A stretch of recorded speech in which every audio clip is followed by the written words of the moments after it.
Chad? Okay. Well, good afternoon, everyone. How's everybody doing? A beautiful Seattle afternoon. You know, we do things a little differently around here. You've heard it on TV commercials. A lot of folks say it. But when you really think about it, buses and light rail sharing the same transit tunnel is a little bit unusual. In fact, it is completely unique, so strange that it's not done anywhere else. Well, it's always been intended to be a temporary situation, and in a few weeks, the very last bus will travel underground. Now, for you transit junkies, and I see some of you here in the crowd, the actual last bus going through the downtown Seattle Transit Tunnel will be the Route 41 northbound at 12:30 a.m. on March 23rd. So for one night only, we will be operating an underground club. Honestly, you read the transit blogs, people are getting ready for the party already. The 42 metro routes now in the tunnel will make their way along 3rd Avenue and on the new transit pathways on 5th and 6th Avenues created by the City of Seattle. And I want to thank our strong partners at the City of Seattle for making this work. After 29 years, the downtown Seattle Transit Tunnel, just a few steps from us here, will be used exclusively for Link Light Rail, a milestone in our region's transportation history. To speed things up along our streets, we will offer all-door boardings on all Metro buses all day on 3rd Avenue. 3rd Avenue in downtown Seattle, the busiest transit corridor in the country. We've already installed fare readers on 21 of the corridor's 31 bus stops along 3rd Avenue, and the final 10 will be in place by the end of this year. Now, in the meantime, we'll deploy boarding assistants who will gladly scan your Orca card on the sidewalk during afternoon commutes so you can board at any door. It will reduce the amount of time buses wait at bus stops by an estimated 20%. And we will test that theory in just a few minutes right here. At the same time, we will transition buses out of the tunnel. We will increase frequency. We'll relieve overcrowding on some of the most popular routes in the county. And that includes the 120. The 120 runs through Delridge to White Center and Burien. It's going to ramp up to become the Rapid Ride H line. We've increased Metro bus service by 22% since 2015 to keep up with ever-growing demand here in Seattle and King County, and we've also improved the customer experience, just like we're doing now with this convenient all-door boarding. That commitment to customer service helped us earn the title of Best Large Transit Agency in North America. And we couldn't have reached that pinnacle without the innovative employees and strong partnerships we have here, and that includes the City of Seattle. So I'm so pleased to introduce to you our strong partner, the Mayor of the City of Seattle, Mayor Jenny Durkan. Mayor. Thank you, Executive Constantine. Thank you for your partnership as we continue to work through a really challenging time in the City of Seattle and our region. We have gone through already a couple of challenges that really taxed us. The first was the closure of the viaduct before the opening of the tunnel, which was the beginning of the squeeze. And we responded. The people of this region responded. We tried to make sure that more transit was available, whether it was more bus lines or water taxis or transit service going and circulating around neighborhoods. People stepped up. Our transit increased, our bike riding and pedestrian increased, people worked from home, and the squeeze was bearable. And we went from the squeeze to the freeze. And again, our region was challenged, and again, we were great partners with Metro and King County to make sure that we could get people moving as they needed to around this region. We did it all because we knew we were headed to an extended period of time. It is an exciting moment that we are getting the buses out of the tunnel, and that tunnel is going to be strictly for our rail transit. But it's going to create new challenges in and around Seattle and the region. As more buses come onto the city streets, we have to do everything we can to speed up those buses so people can get to and from there where they need to get.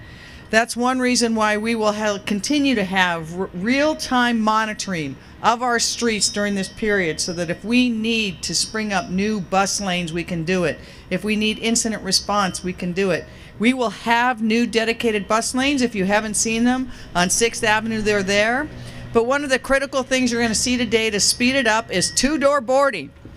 Now, I know that sounds revolutionary.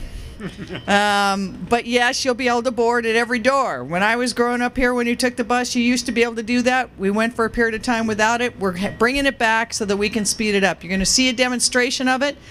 Now, I don't want people to remember me saying this. Come here, guys. These are the star of the show. To begin with, to get two-door boarding, we're going to have actual humans that can help people get in those back doors. It's going to speed things up. They're going to show you how it gets done. And what I want to say is, if we come together during this challenge in this period of time, as we build a convention center and a waterfront that was going to be unrivaled anywhere in the world, as we increase our transit capacity, we want to make it faster, better, and easier for people. We want to make sure people can get on their buses, go where they need to go. We want to make it safer for pedestrians and bicyclists throughout the city. And our partners at Metro and the county have been there from the beginning. We want to thank them for all they're doing. And I'm going to turn this back over, I think, to the executive, who's going to explain the very critical demonstration you're going to see today. Thank you so much. Mayor Durkan, everybody. So remember, when we're more efficient at getting people on the bus, it doesn't just mean that the trip moves faster for you. It's actually more transit capacity for the whole region. The less time we spend sitting at the bus stop, the more capacity there is for everyone. So we are going to conduct a demonstration of how all-door boarding will work and how our boarding assistants, whom you just met, will work. We have King County employees who volunteered to join me in role-playing as passengers. And we will time how long it takes to board first, the old-fashioned way, just through the front door, and then again with our Orca cards through all doors. Who's going to stage manage this? There we go. There we go. Thank you. Okay, so can I have the volunteers over here? We'll get all situated. And then we have our stopwatch here. Okay. All right. Count here. 1, 2, 3, 4, 5, 6, 7, 8, 11, 12, 13. Great. Okay. So we have 15 volunteers here. We have a pool of people paying with cash, a pool of people paying with Orca. That's representative of our normal passenger. Can I cut in the front of the line? Back one. You can go. No, you can never cut in the front of the line if you got to go in the back. I'll go back here. Okay. All right, let me get out my Orca pass. Okay. So, but who's going to count us down? Oh, okay. Yeah. Okay. I had to think that through, but we do need your 5, 4, 3, 2, 1. And at 1, follow me. Okay? Okay, are we ready to do this? Come on, guys. Is our operator ready to do this? Yeah. Are we ready? 5, 4, 3, 2, 1. All aboard!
So we've already done this. Correct. Beep, beep, beep. Okay. We've already beeped. We've already beeped. So we just get on. You in your Pike's Place Market. Yeah. Okay, we ready? Okay. So card holders either door, cash holders front door. Ready? Yep. 5, 4, 3, 2, 1. All aboard!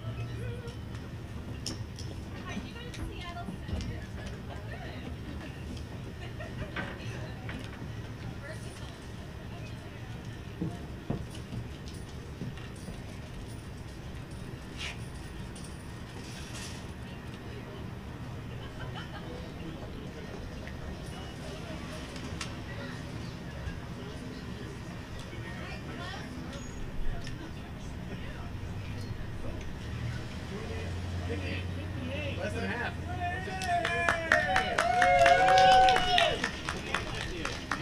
What does it say? Wow. What did it say last time? 58. Wow. That's amazing. Good job. You did it. Yay! More than twice.